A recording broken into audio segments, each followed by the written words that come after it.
JEE main 2025 session 2 का result आ चुका है। रैंक और कट ऑफ भी पता चल गई है। ये रिजल्ट आपके इंजीनियरिंग ड्रीम्स के लिए गेम चेंजर साबित हो सकता है। इस बार सिर्फ 24 स्टूडेंट ने 100 परसेंटाइल स्कोर किया है।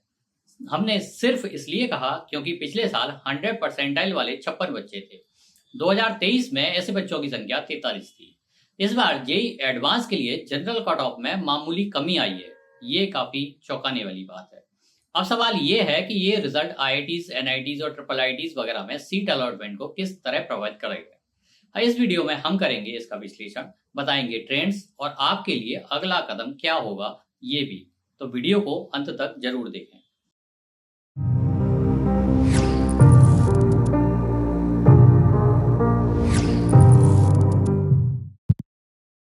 इस बार 24 कैंडिडेट्स ने 100 परसेंटाइल स्कोर परफेक्ट स्कोर किया है। इनमें सबसे ज्यादा 7 बच्चे राजस्थान से हैं। उत्तर प्रदेश, महाराष्ट्र और तेलंगाना से 3-3 कैंडिडेट्स ने टॉप पर जगह बनाई है।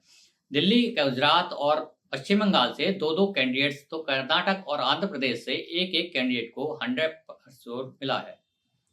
परफेक्ट स्कोर पाने वालों में 2 लड़कियां भी हैं, पश्चिम बंगाल की देवदत्ता माझी और आंध्र प्रदेश की साई मनोगना। यह तो पता ही होगा कि जेई मेंस 2025 के जनवरी और अप्रैल दोनों सेशन के एग्जाम में बेस्ट स्कोर के आधार पर यह रैंक जारी की गई है। इस साल पहले सेशन में 14 टॉपर्स को 100 परसेंटाइल मिला था। वहीं अप्रैल सेशन में 10 बच्चों ने परफेक्ट स्कोर किया है। इस तरह से कुल 24 कैंडिडेट को 100 एनटीए स्कोर मिला है।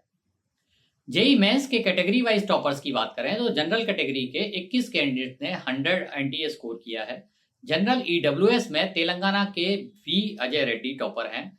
ओबीसी एनसीएल कैटेगरी में दिल्ली के दक्ष का नाम है, तो एससी कैटेगरी में यूपी के श्रेयस लोहिया को परफेक्ट स्कोर मिला है। जेई मेंस के स्टेट वाइज टॉपर की लिस्ट भी आप यहां देख सकते हैं। दिल्ली की बात करें तो पिछले साल 2024 में यहां से 6 कैंडिडेट्स ने परफेक्ट स्कोर किया था। इस बार 2 कैंडिडेट दक्ष और हर्ष झा ने 100 स्कोर किया है। इन दोनों छात्रों ने जेई मेन फर्स्ट सेशन यानी जनवरी में हुए एग्जाम में ही टॉप स्कोर कर लिया था। इस तरह देखा जाए तो अप्रैल में हुए दूसरे सेशन में दिल्ली से कोई भी छात्र 100 स्कोर नहीं कर पाया है। अब आईआईटी में एडमिशन के लिए होने वाले जेई एडवांस के लिए इस बार की कट ऑफ को समझते हैं। इस कट ऑफ का असर आईआईटी में दाखिला लेने वाले बच्चों पर ही नहीं बल्कि एनआईटी और ट्रिपल आईटी जैसे संस्थानों में सीट का सपना देख रहे बच्चों पर भी पड़ेगा। कैसे, आइए बताते हैं। इस बार जेई एडवांस के लिए 2,50,236 छात्र रेस में हैं, जबकि पिछले साल इनकी संख्या 2,50,284 थी। जनरल कैटेगरी कट ऑफ 93.1023 है, तो इस कैटेगरी से इस बार 97,321 कैंडिडेट ने जेई एडवांस के लिए क्वालिफाई किया है। ईडब्ल्यूएस की कट ऑफ 80.3830 है।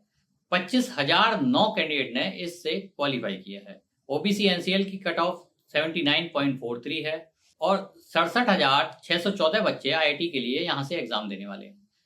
एससी की कट ऑफ 61.15 है और इस कैटेगरी से 37,519 छात्र एग्जाम में बैठने की योग्यता हासिल कर पाए हैं। बाकी एसटी और पीडब्ल्यूडी यानी दिव्यांग कैंडिडेट्स भी हैं। जनरल कट ऑफ की पिछले साल से तुलना करें तो 2024 में जनरल कट ऑफ 93.23 थी। इस तरह इसमें मामूली कमी इस बार देखी गई है। हालांकि इस साल कट ऑफ बढ़ने की संभावना थी, लेकिन वैसा नहीं हुआ है। 2023 में यह कट ऑफ 90.77, 2022 में 88.41 और उससे पहले जाएं तो 2021 में 88.8 और 2020 में 90.3 परसेंटाइल थी। जेई मेंस का ये रिजल्ट जोसा काउंसलिंग को किस तरह प्रभावित करेगा, आइए अब देखते हैं। इसी जोसा काउंसलिंग से 121 इंजीनियरिंग कॉलेज में सीट अलॉट होती है। इनमें 23 आईआईटीज, 32 एनआईटीज, 26 ट्रिपल आईटीज और 40 गवर्नमेंट फंडेड टेक्निकल इंस्टीट्यूट होते हैं।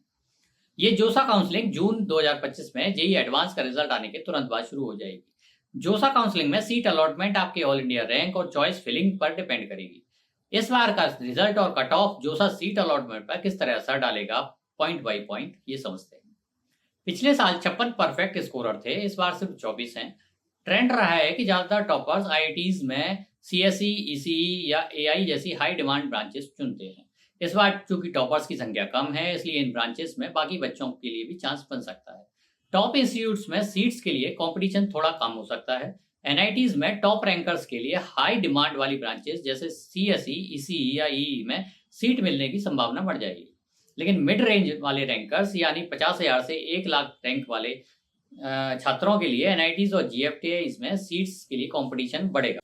इसकी वजह यह है कि क्योंकि ज्यादा स्टूडेंट्स मिड लेवल इंस्टीट्यूट की ओर जाएंगे। इसका मतलब मिड रेंज रैंकर्स को चॉइस फिलिंग में ज्यादा ऑप्शन शामिल करने होंगे।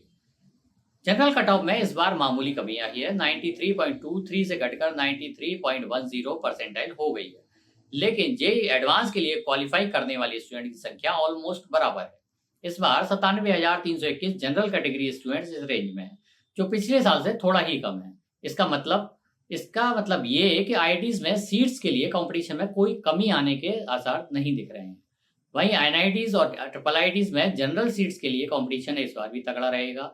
अपने मनपसंद के कॉलेज और ब्रांच के लिए स्मार्ट तरीके से चॉइस फिलिंग करनी होगी।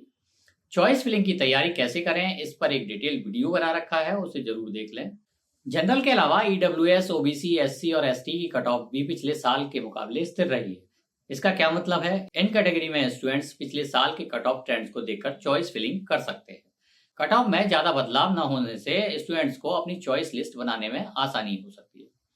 अब ये भी जान लीजिए कि जेई मेंस का फाइनल रिजल्ट आने के बाद आपको करना क्या है। सबसे पहले अपना स्कोर कार्ड चेक कर लें। अगर कोई उसमें गलती नजर आए तो तुरंत एनटीए से कांटेक्ट करें।